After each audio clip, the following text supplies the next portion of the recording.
एक बार की बात है, एक जंगल में एक सियार पुराने पेड़ के नीचे खड़ा था।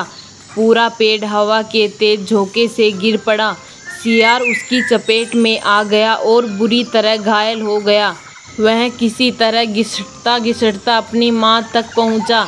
कई दिन बाद वह माद से बाहर आया। उसे भूख लगने लगी, शरीर कमज़ोर हो गया था। तभी उसे एक खरगोश नजर आया। उसे दबोचने के लिए वह झपटा। सियार कुछ दूर भागते ही हाँफने लगा। उसके शरीर में जान ही कहाँ रही थी। फिर उसने एक बटेर का पीछा करने की कोशिश की। यहाँ भी वह असफल रहा। हिरन का पीछा करने की तो उसकी हिम्मत भी न हुई। वह खड़ा होकर सोचने लगा। शिकार वह कर नहीं पा रहा था। भूखा मरने की नौबत आ ही रही थी। समझो क्या किया जाए। वह इधर उधर घूमने लगा, पर कहीं कोई मरा जानवर नहीं मिला। घूमता घूमता वह एक बस्ती में आ गया। उसने सोचा शायद कोई मुर्गी या उसका बच्चा ही हाथ लग जाए। सो वह इधर उधर गलियों में घूमने लगा। तभी कुत्ते भौ भौ करते हुए उसके पीछे पड़ गए। सियार को जान बचाने के लिए भागना पड़ा। गलियों में घुसकर उसको छकाने की कोशिश करने लगा। कुत्ते तो कस्बे की गली से परिचित थे। सियार के पीछे पड़े कुत्ते की टोली बढ़ती जा रही थी और सियार के कमज़ोर शरीर का बल समाप्त होता जा रहा था। सियार भागता हुआ रंगरेजों की बस्ती में आ पहुंचा था। वहां उसे एक घर के सामने एक बड़ा ड्रम नजर आया। वह जान बचाने के लिए उसी ड्रम में कूद पड़ा। ड्रम में रंगरेज के कपड़े रंगने के लिए रंग घोल रखा था। कुत्तों का टोला भौंकता चला गया। सियार सांस रोकने के लिए रंग में डूबा रहा। वह केवल सांस लेने के लिए अपनी थूकनी बाहर निकालता। जब उसे पूरा यकीन हो गया कि अब कोई खतरा नहीं है, तो वह बाहर निकला। वह रंग में भीग चुका था।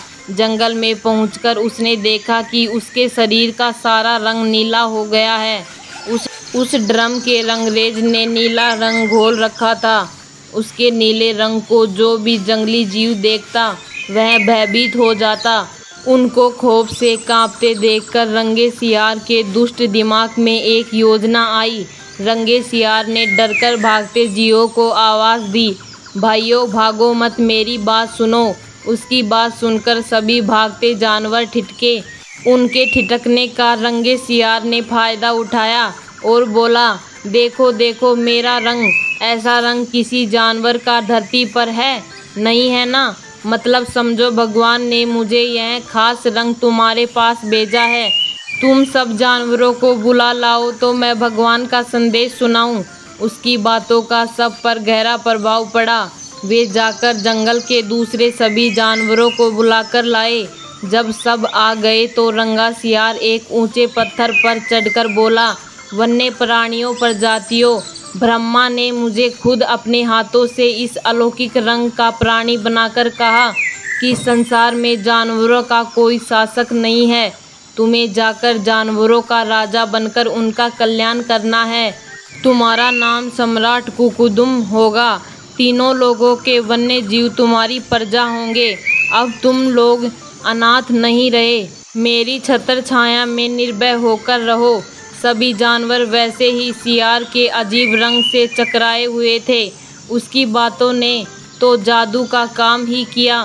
शेर, बाघ व चीते की भी ऊपर की सांस ऊपर और नीचे की सांस नीचे रह गई।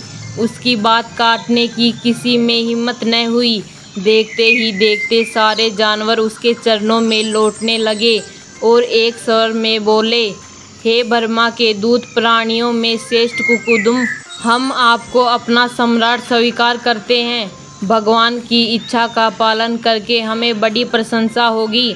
एक बूढ़े हाथी ने कहा, हे सम्राट, अब हमें बताइए कि हमारा क्या कर्तव्य है।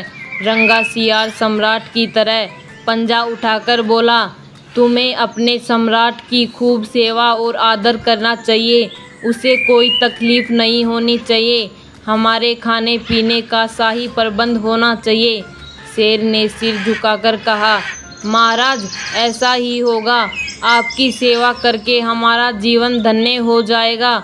बस सम्राट कुकुदम बने रंगे सियार के साई ठाठ हो गए। वह राजसी शान में रहने लगा। कई लोमड़ियाँ उसकी सेवा में लगती रही। भालू पंखा झुलाता रहा। सियार जिस जीव का मांस खाने की इच्छा जाहिर करता उसकी बलि दी जाती। जब सियार घूमने निकलता तो हाथी आगे आगे सूंड उठाकर बुगले की तरह चिघड़ाता चलता। दो शेर उसके दोनों ओर कमांडो बॉडीगार्ड की तरह होते। रोज कुकुदम का दरबार भी लगता। रंगे सियार ने एक चालाकी यह कर दी थी कि सम्राट बनते ही सियारों को शाही आदेश जारी कर उस जंगल से भगा दिया था। उसे अपनी जाति के सियार द्वारा पहचान लिए जाने का खतरा था। एक दिन सम्राट कुकुदम खूब खा पीकर अपने शाही माद में आराम कर रहा था कि बाहर उजाला देखकर उठा। बाहर आया, चांदनी रात खिली थी। पास के जंगल में सियार की टोलियाँ हूँ हूँ सह सह की बोलियाँ बोल रही थी। उसी आवाज़ को सुनते ही कुकुदम अपना आपा खो बैठा। उसके अंदर के जन्मजात स्वभाव ने जोर मारा और वह भी मुँह चांद की ओर उठाकर और सियार के स्वर में मिलाकर हूँ हूँ सह सह करने लगा। शेर और बाघ ने उसे हूँ हूँ सह सह करते देख लिया। वे चौंके। बाघ बोला, अरे यह तो सियार है, हमें धोखा देकर सम्राट बन रहा है, मारो नीचे को। शेर और बाघ उसकी ओर लपके और देखते ही देखते उसका तिया पांचा कर डाला। इस कहानी से हमें यही शिक्षा मिलती है कि आप सभी को थोड़ी देर के लिए बेवकूफ़ बना सकते हैं और कुछ लोगों को हर समय भी बेवकूफ़ बना सकते हैं, लेकिन आप अपने असली रंग को ज़्यादा दिन तक नहीं छुपा सकते।